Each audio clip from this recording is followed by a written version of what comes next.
Друзья, совсем недавно у меня завершился курс «Морской пейзаж». Я в течение 4 месяцев был на прямой связи с коллегами, студентами, разбирал работы, указывал на ошибки, мы двигались вперед. С вами я делился знаниями, которые есть, от вас получал отзывы. И они меня очень порадовали, спасибо вам. Я почувствовал, благодаря обратной связи, что курс имеет действие, он работает. И ваши работы были другого качества. Кто-то писал на основе моих сюжетов, которые я предлагал, задания выполнял. Кто-то делал плюс еще свои мотивы. Все это мы разбирали. И в этом бульоне, в этой кастрюле варился уникальный продукт, который помог вам зайти еще на одну ступень на пути к мастерству в живописи. В эту субботу, 6 января, в 18 часов по Москве, я буду набирать новую группу на этот же курс. И я сделаю презентацию, покажу, из чего он состоит. Мы будем, кстати, рисовать на этом первом уроке, на вебинаре. И это будет не просто разговор и демонстрация, презентация, а конкретное учебное задание, которое мы с вами будем выполнять вместе.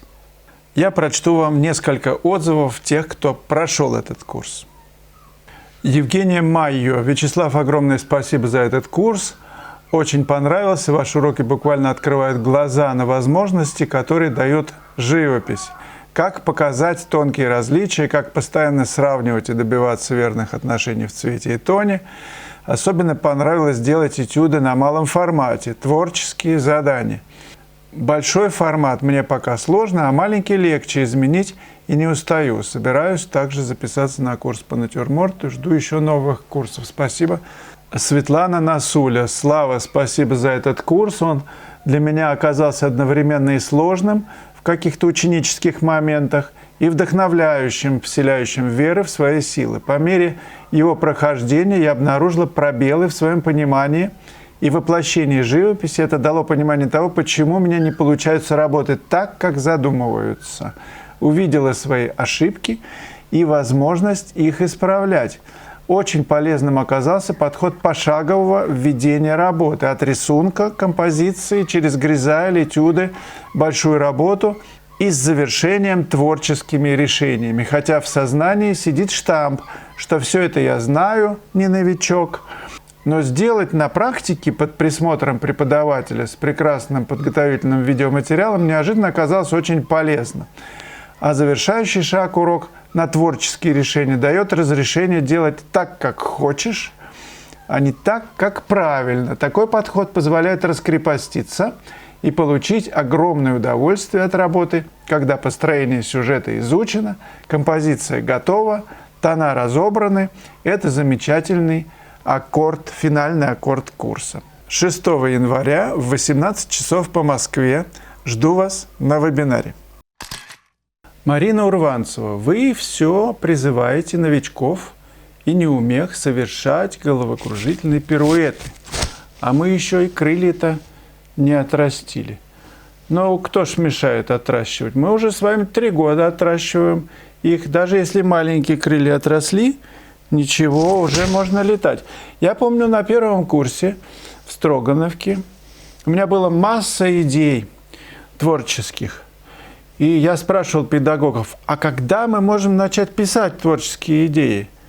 И, конечно же, подмывалось сначала все изучить, ну так, досконально, да? И потом, после 5-го курса, ты уже будешь там что-то уметь. Да? Но нам ответили, пишите одновременно. Изучайте и пишите. То, что вы можете, то, что вы в силах. Если вы изучили, я не знаю, куб, какие-то предметы простые, ну, берите их, простые предметы, ставьте и рисуйте, пишите. То есть все с простого начинается. Ну, а что, первый курс – это натюрморты, естественно. То, что уроки у меня есть, заходите, перенимайте опыт. Я всем делюсь там, что у меня есть, какие-то навыки. Ну, открыто все, без всяких утаек. Так что берите и растите себе крылья. Головокружительные пируэты пусть вас не смущают. Есть уроки, которые нацелены на какие-то базовые базовые принципы. Ну, вы все это хорошо знаете, я 100 раз уже говорил. Это 1, 13, 28, 52, 53 уроки.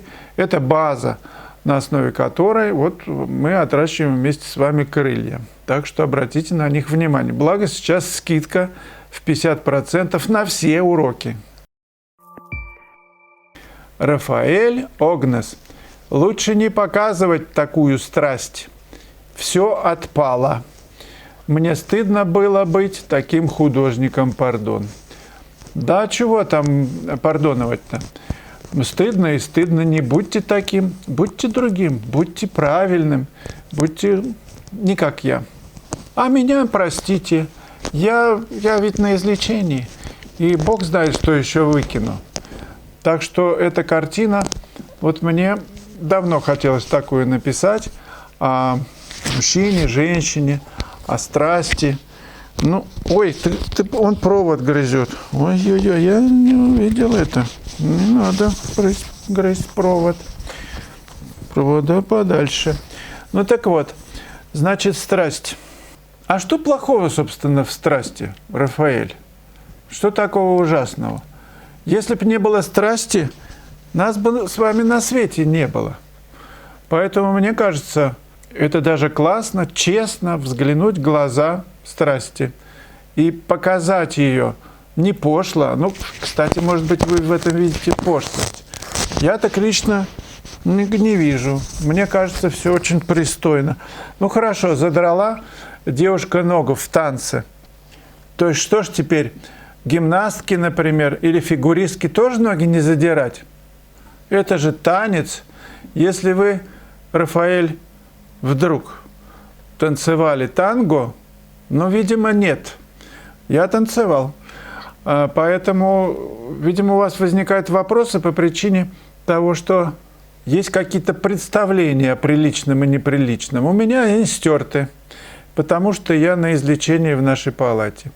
Так что вы меня простите. Лучше пройти, конечно, по коридору и посмотреть на картины, ну, которые не задевают ваши чувства. И художником было бы таким быть, да, стыдно вам. Ну и что вы тогда здесь делаете? И на картины мои можно не смотреть. Чего стыдиться-то? Загораживать глаза, да? Не надо найти себе такого художника, ну, картины которого вам приятны, и вы не испытываете чувство стыда. Благо таких сейчас навалом. Так, только женщина на мужчину не похожа. Ну, это про эту же картину. А, похожа на мужчину женщина, да? Ну и что? Пусть будет похожа. Мы же рисуем себя, а я мужчина. Кого бы я ни рисовал, рисую всегда себя. Да. Так, Владимир Полуда. Необычность можно сделать и по фото. Главное – идея и опыт. Абсолютно с вами согласен. Фотографии могут быть очень хорошим подспорьем.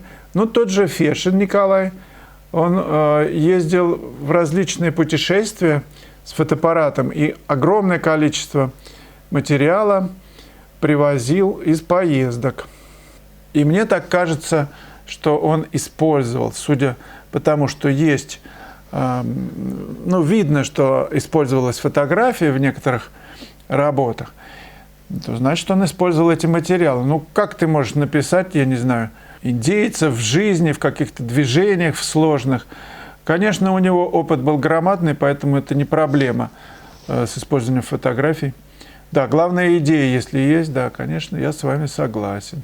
Ну, нет проблемы написать, используя фото. Василий ДМБ. Нет никакого спора в том, чем отличается учебная работа от творческой.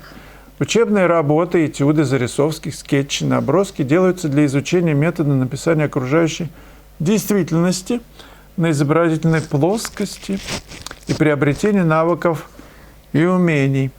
Творческая работа – это самовыражение художником его мыслей, взглядов, чувств, концепций окружающей действительности опять, в авторском стиле. Таким образом, учебная работа в основе своей отвечает на вопрос «как?». делать. А творческое – это создание… Чего тут еще? Минуту. Произведение, отвечать на вопрос «что» сотворить. Извините, часто употребляю цитаты Фешина, ну просто у меня возникает, потому что любовь к нему особая. Он говорил, что главное для него – как написано. Не что, а как. В виртуозности живописи он отдавал всего себя. И считал, что это главное в живописи, что ценность живописи в самой живописи, и нужно быть в этом смысле мастером. Я согласен, что учебная работа – это как, но и творческая работа – это тоже как. Как ты делаешь, как это написано. Вот что сводит с ума. И я, собственно, когда в Строгановке учился и увидел первый раз живьем работы Фешина, вот у меня вот как раз и перехватило и дыхание от того, что я не мог понять, как это сделано у его работ. Вот просто я просиживал часами, действительно часами. И еще каждый день ходил. В ЦДХ была выставка. Вот как это? Как? У меня крыша ехала полностью, но просто вот ком в горле от того экстаза, который передавал холст. Впрочем, если вы думаете иначе, скажите, пожалуйста, напишите, что вы думаете на этот счет. Очень интересно. И не забывайте про лайки, друзья. Это очень и очень важно. Каждый раз напоминаю, чтобы просто не забывали. Это просто правила сегодняшнего времени. Их нужно ставить, и все тут. Я не выпрашиваю, я просто напоминаю, чтобы не забывали. Те, кто ставит.